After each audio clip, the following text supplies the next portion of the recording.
Dr. Phil McGraw made a huge business company worth a lot of money, but all of a sudden in 2023 he quit everything. The formal story was that he wanted to spend more time with his family. Insiders, on the other hand, talk about something deeper. His wife Robin was by his side through every scandal and court case. She was going through her own fight that the cameras couldn't fix. The man who always made things better couldn't fix this after 47 years of marriage. You might cry when you hear the real reason he said goodbye. It was September 1, 1950 in Vineta, Oklahoma, where Dr. Phil was born. In the oil field, his dad Joe McGraw sold tools. His mom Ann Stevens raised the kids while she worked outside the home. Just over 5,000 people lived in the small town, and it wasn't easy to live there. Everything was run by the oil business. There was work if the fields were full. If not, there was a problem. Phil grew up in a world where everyone pulled together to get by and worked hard for every dollar. These were the rules his parents lived by. His dad worked long hours in the oil fields and his mom kept the house clean. They didn't have much, but they were tough. Phil saw the world through the same tough lens. Life has never been about comfort. It meant being there, keeping going, and getting things done. Soon after, the family moved to North Texas, which had even rougher oil fields. Phil grew up there with his three sisters Diana, Donna, and Brenda. Their house was more than just a place to sleep. It taught them how to stay alive, work together, and be loyal. The people who worked in the oil fields nearby were in danger every day. Heavy tools, long shifts, getting hurt, and hot weather. It was agreed upon. But no one said anything. They stood tall, worked, and helped each other. Phil saw it all. He saw how strong people are, how weak people are, and what real people go through. What he saw early on stuck with him. His sisters also pitched in. He learned about feelings, patience, and how people connect and fight while being with them. Before he studied it, it helped him understand the messy parts of people. Phil's dream had changed by the time he got to college. He'd like to play football. He worked hard to get into the University of Tulsa and gave it his all. That dream didn't last long though. He was hurt so badly that he could never play again. The accident was so bad that it killed any hopes of going pro, but the details of it were never talked about in the news. Phil had to give up the thing that he thought made him who he was. He didn't know what to do next after transferring to Midwestern State University. It wasn't just schools that changed. It was about who you are. He was no longer very good at sports. He had to begin again. That shift taught him how to fix things when they go wrong, which was something that classrooms could never do. That pain and change of direction became a big part of how he talked to other people later on. He knew what it was like to get lost and have to work hard to find your way back. At this point, Phil saw his father do something he hadn't planned. Joe McGraw did something brave after working for years in the oil fields.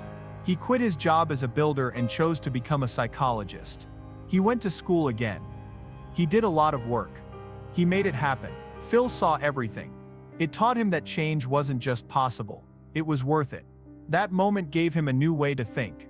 There was more to psychology than just ideas in a book. It was something that could make a man's whole life better. It was very important to him to see his father change. It made him think that maybe he could help other people too, and not just talk about it. He would go further than he ever thought possible after realizing that. It was in 1975 that Phil got his psychology degree from Midwestern State University. While he was still in school, he didn't fit the mold. He thought the ideas and studies moved too slowly for him. He was looking for real answers to real issues. He was already unhappy with the way treatment was being taught. Others were getting into complicated methods, but Phil just wanted to see results. His method was honest, useful, and shaped by his own life in a big way. He didn't like sugar covering after years of seeing people fight to stay alive. He didn't stop after high school. He went right back to school and by 1979 had earned both a master's and a PhD in clinical psychology from the University of North Texas. The main topic of his paper was how psychology could help people deal with pain. He learned about rheumatoid arthritis and how the mind could help people who were hurting. It was ahead of its time to think that way at the time. Phil joined his father's practice after getting his PhD. It made sense on paper, but something wasn't quite right. It moved too slowly. It took too long to make the changes. He became angry. He didn't want to just wait for things to get better. To get people to move, wake them up, and push them. He quit the business and helped start a different group of seminars called Pathways. It wasn't about ideas, it was about making your life your own. Everything changed when they moved. It proved to Phil that he could reach more people. It was easy for him to talk straight in front of large groups of people. Everything that came after this change was built on this one. It wasn't about office walls anymore. It was about getting as many people as possible to see it. Phil didn't end there. At the Wilmington Institute, he learned how to be an investigative psychologist. It was a new field full of courtrooms, law fights, and stress. He looked into how juries act, how people think, and how to change the result of court cases. What they knew turned into something strong. He helped get Courtroom Sciences Inc. off the ground in 1989. His job was to help lawyers choose the best judges, shape cases, and help witnesses. He was very sharp, smart, and planned in how he used psychology as a tool. When he helped Oprah Winfrey win a big court case in 1996, everyone took notice. That win wasn't just a fluke. It was a plan. It also made her aware of Phil, which led to his rise to fame on TV. He had been through some big changes in his personal life before the cameras came out, though. He married Debbie Higgins McCall when he was only 20 years old. The couple split up. It was over in 1973, after 3 rough years. Debbie later said that the relationship was cruel and controlled her. Phil said it wasn't true, but it ended quickly and badly either way. It was quiet for years after the fallout, buried under his growing fame. It was still a part of his life that didn't fit with the picture he would later create. He got married again in 1976, this time to Robin McGraw. That marriage stayed together. Robin turned into more than just a friend. She joined the brand. As his career took off, she stood by his side, went on his shows, and shared the stage with him. There was nothing bad about their life. They had 2 boys named Jay and Jordan. Robin showed people what kind of person Phil was behind the scenes, while Phil gave tips on TV. People saw them as stable because of their marriage, especially after the rough start to his first one. It gave the things he said weight and helped him reach his goals. He joined hands with a Texas businessman named Thelma Box in 1985, right after getting his PhD in psychology. They began a self-help group called Pathways together. That's not how therapy usually works. This was fast-paced, hands-on, and meant to make real change. Nobody sat around and talked about their feelings. They did something, faced their fears, and left, sure that they could start over. A lot of people came to the workshops. The rooms were full of raw feelings and big discoveries that changed people's lives. McGraw helped lead the way for 6 years in a row. Next, he sold his part of the business for $325,000 in 1991. This was a clear sign that he wasn't just a psychologist, he was a professional with a clear mind. Pathways is still around today as a non-profit, but its roots go back to McGraw's brave move into the world of self-help. Soon after, in 1990, he started something even bigger. He made Courtroom Sciences Inc. or CSI with a trial lawyer named Gary Dobbs. It was no longer about therapy, it was about fighting in court. Once McGraw added psychology to the field of law, it changed everything. He taught lawyers how to read juries like books. Moot courts and study groups were used by him. Full-scale mock court cases with fake juries and judges were put on by him. Everything was looked into. Tone of voice, body language, and facial gestures. There was no room for error. Lawyers learned from CSI what would work and what wouldn't, as well as how to sway the people who were making the decision. It worked so well that even big companies and famous people started calling. People came to trust CSI more than any other name in trial strategy. And McGraw was the one who was in charge behind the scenes. The fake trial was one of his most useful tools. Lawyers would practice their cases in rented houses or courtrooms that looked like studios. The team for McGraw would be there the whole time. They would film responses, make notes, and run info. Then they would tell the lawyers exactly what they did wrong and how to fix it.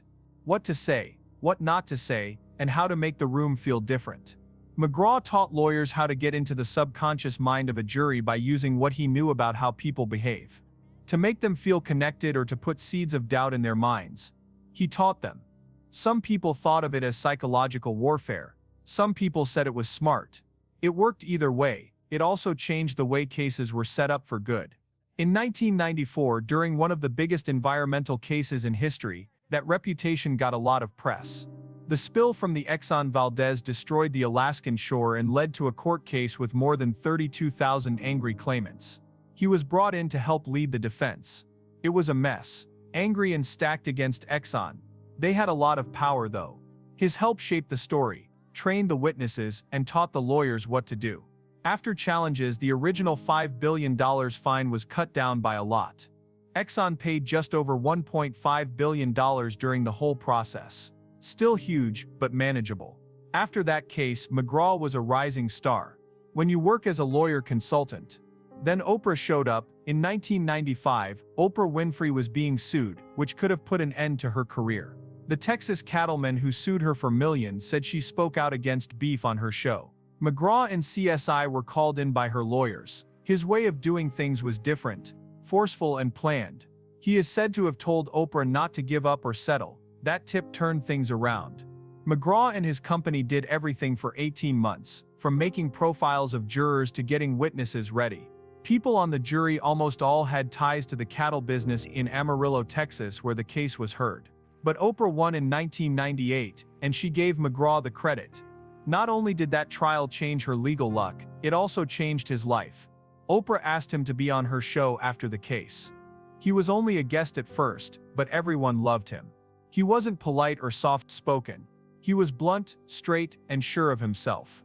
Folks paid attention. They wrote things down. They came back for more. Soon Oprah had him on every week. One of the most watched parts of Dr. Phil's show was Tuesdays with Dr. Phil. It got a lot of attention. People watched just for him. It hurt to hear his advice, and got stuck. People didn't want to hear what he told them, but they listened. Being honest became his brand. But McGraw didn't forget where he came from in the courtroom, even with all the attention. He kept running courtroom studies even though his TV job took off. He got more than fame from being on Oprah. It let him reach. He built a national brand, sold a lot of books and filled up all of his workshops. His face was everywhere. But he was still working behind the scenes to build CSI into a huge hit and give advice on big cases. It wasn't fair for the master class. On one side is a media star, and on the other is a law strategist. By 2002, it was clear what to do next. He needed to have his own show. Harpo Studios, which is owned by Oprah, signed the deal. When it first aired in September 2002, Dr. Phil wasn't just another talk show. It was very loud, very powerful, and very direct. Phil McGraw walked out on stage like he had a goal to reach. He didn't want to make small talk. He went there to deal with hurt, broken lives and chaos. Not everyone just watched the show. They knew it. He told the people there to get real, and millions of people at home agreed. People didn't get finished stories. They got real feeling, on-air solutions, and times when people couldn't say a word. The money came after in the background. Phil got a deal worth $15 million a year in 2008 to be shown on other shows. That kept him there until 2014. At that time, only a few people, like Oprah and Ellen, were making that much money. It was no longer just a TV show. It was a kingdom. There were repeats on different networks. Specials aired during prime time. People could not stay away from the Dr. Phil name, and it paid off. He had made more than $65 million in a year by 2020. Forbes put him at number 22 on their list of the 100 most famous people in the world. The show was still getting great numbers, making deals with other countries, and changing afternoon TV. It wasn't just the money though. They were nominated for 31 Emmys for the show. Even though it didn't win, the attention showed that people in the business were paying attention.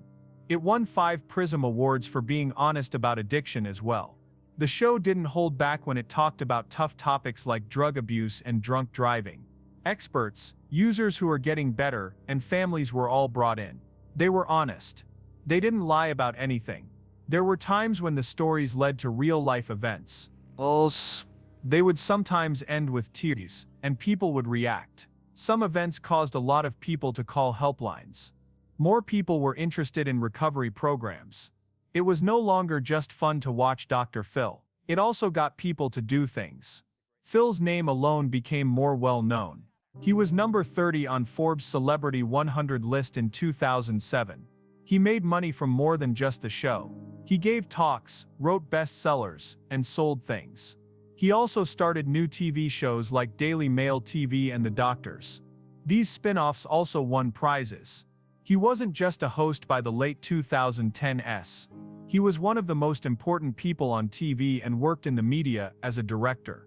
The kingdom did have a dark side, though. Bill let the expiration date on his psychology license in 2006. He said he no longer needed it. He wasn't taking care of people. In no way was he running a school. Still, he talked about mental health every day on TV. He taught people how to handle pain, drugs, being a parent, and their mental health. Some people thought that was too much. In 2008, one event made the news. Britney Spears broke down in front of a lot of people and was put on hold by a psychiatrist. Dr. Phil went to the hospital to see her. He said he was there as a friend, but he also said things in public later. Her family was very angry. His boss told her that he broke their trust. After the fact, Phil said it wasn't helpful, but it was too late. That event wasn't the last one. Todd Herzog, winner of Survivor 2013, went on the show to talk about his drinking problem. Things went wrong though. After the fact, Herzog said he was sober when he got there. He said that somebody had vodka ready for him in the locker room. He drank it. Then someone gave him Xanax to make him feel better. He wasn't himself at all by the time he got on stage. Someone had to carry him out. Phil checked his breath on live TV. A 263 amount of alcohol was found in the blood. That's more than 3 times the limit for driving. His father agreed with the story. Other past guests did the same thing. They said that the show left them alone for hours at a time, even when things were going badly. They said that the staff helped them find drugstores. The show said none of it was true, but the stories kept coming in. Then there was the 2016 Shelley Duvall episode. We hadn't seen her in years. It was clear that the star of The Shining and Popeye was having mental health problems. She said some confusing and scary things on camera. She talked about things that were hidden in her body and said that Robin Williams was still alive but wearing a mask. Phil heard that she was really sick. Her words were "help me," but questions kept coming up. People watching were terrified. Famous people and activists spoke out against the event. They said it was mean. They said it went too far. Duvall later said she felt bad about doing the show. Her mother and partner told her she had been lied to. That conversation was still one of the most criticized parts of Dr. Phil's history after she died in 2024. It kept going like this. In 2016, Danielle Bregoli was only 13 years old when she went on the show. The story about her went viral. She yelled at the crowd, "Cash me outside, how about that?" This line has become famous. She became a joke overnight, but some people said she was used. She was sent to Turnabout Ranch, a program in the woods. She and other people later said the place was cruel. A lot of talk about forced work, abuse, neglect, or even sexual attack. Danielle said she was worse when she got back. She stood with other victims who spoke out. The show never talked about the impact in full. People began to ask more serious concerns about the treatment of young guests. More stories came to light behind the scenes. Former workers started to speak out. Kaden Mahafa, a woman, said she was lied to get on the show, and had a nervous breakdown in the end. She said she was lied to, made to feel bad and frightened. As Leah Rothman, another worker, put it, staff were locked in rooms and threatened over leaks. She said that helping people was never the point.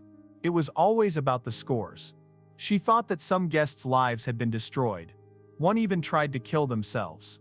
Reports say that addicts were left alone in hotel rooms for days before the movie was shot. During that time, some people found drugs. Again, the show said they did nothing wrong. But each new story made the critiques stronger.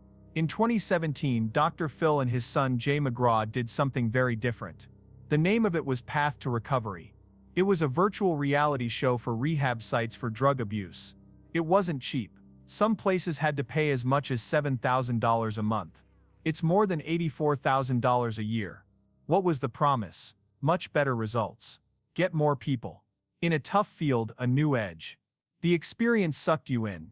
It put patients in fake situations where Dr. Phil would show and help them deal with tough, stressful situations. But something didn't feel right. In the business world, people began to wonder what they were really paying for. There was no proof that it worked. There was even a note on the show saying that it wasn't meant to treat or heal anything. And big centers were the only ones who could pay that much. The little ones were kept out. The sales pitch got even stronger behind the scenes. The sales manager for the program, Jim Schreiner, made big claims. He is said to have told centers that they would become go-to places for doctors and guests on Dr. Phil's show for information. It wasn't just about helping people. It had to do with being seen. Schreiner pushed the idea that places that paid would be shown on TV shows across the country. He is said to have said, "Our job is to make your phones ring." That offer made me think of more things to ask. Was this therapy or just another chance to make money that looked like therapy? Some people thought it was a pay-to-play system. If you didn't buy in, your patients wouldn't be recommended, and your name wouldn't be mentioned. Those who did pay were offered fame but not always results. Press asked Schreiner about his pitch many times, but he never answered. Things got out, and they didn't look good. Dr. Phil's brand was already on the edge of something dangerous. Over the years, his show had grown into a show. As the guests got worse, they became less stable. Some of them had major mental health problems when they came. Others were dealing with drugs. The stories were very exciting. A girl who couldn't stand being black. A woman was sure Tyler Perry was her husband. A mother pulling her daughter toward facial surgery. People watched. Scores stayed high. But the guests had to pay a huge price. The guys who made the show were looking for the most broken people they could find behind the scenes. People on the staff said they were told to look for disaster, pain, and chaos. Some people even said that guests' medications were taken away before the shooting began. The goal was for them to look more crazy on camera. A star in Hollywood, Shelley Duvall, came on when she was weak. People were angry when they saw her. A lot of people said it went too far. But the show kept going. Then it was over in 2023, after 21 seasons and more than 3,500 shows. Phil told everyone that he was leaving afternoon TV. There was no sign that it was canceled. He said it was his own choice. He wanted to help the American family more than anything else. In May, the last show ran. CBS kept showing old shows with new intros, but the first ride was over. Dr. Phil wasn't leaving the show, moving into a different gear. There were already plans for new shows, deals, and digital wares. But old questions wouldn't go away, even as he moved on. It has been since 2006 that Dr. Phil has not had a license to practice psychology. He had a license in Texas and no other state, and he chose to give that up. He never had to have one in California. People saw his show as fun, not therapy. That hole in the rules let him talk on national TV as an expert without breaking any professional rules. But a lot of people said it was dishonest. He went to see Britney Spears in the hospital in 2008 and talked about her mental health in public. That led to a written report. People were confused about how he kept working without any papers. People who work in mental health called him a fake. People who went on the show were told in their contracts that they were getting help from a TV celebrity and not therapy. Still, millions of people kept watching. It gets more disturbing as you look into it. In 2017, it was reported that Todd Herzog, who was in recovery from alcoholism, was given booze before going on the show. He came out looking very drunk. Some guests said they were told help would be there, but it never came. Some people said they were offered follow-up care, but the help stopped when the cameras stopped running. The team also had trouble. A study in 2022 found a dangerous place of work. Staff said they were racially abused, threatened, manipulated, and verbally abused. Someone who used to work there said that they were told to make sure a guest didn't take her medicine before shooting. A lot of people also sued. Shape Up, Dr. Phil's weight loss tool from 2003, got him in trouble with the FTC. A class action settlement of $10.5 million was reached. All of this made it look like the business was built on conflict rather than kindness. But his wife Robin McGraw never changed her mind. She stood by him through every scandal and court case. The woman was on the show. She went out with him. She was part of the brand. When tabloids said Phil abused her or hinted at a split, they fought back hard. They took the National Enquirer to court in 2016 and asked for $250 million. In both their personal and business lives, they stayed together. For many, that dedication helped keep the Dr. Phil brand strong when it might have lost it. Dr. Phil is now looking for new venues and bigger crowds. He talks about family values and getting the country back on track. He's going on to primetime shows on CBS, but the past is still close by. Even though the talk show is over, the news keeps coming in. Guests being manipulated, problems with addiction, problems with licenses, lawsuits, and claims of abuse from staff. It all stays with you.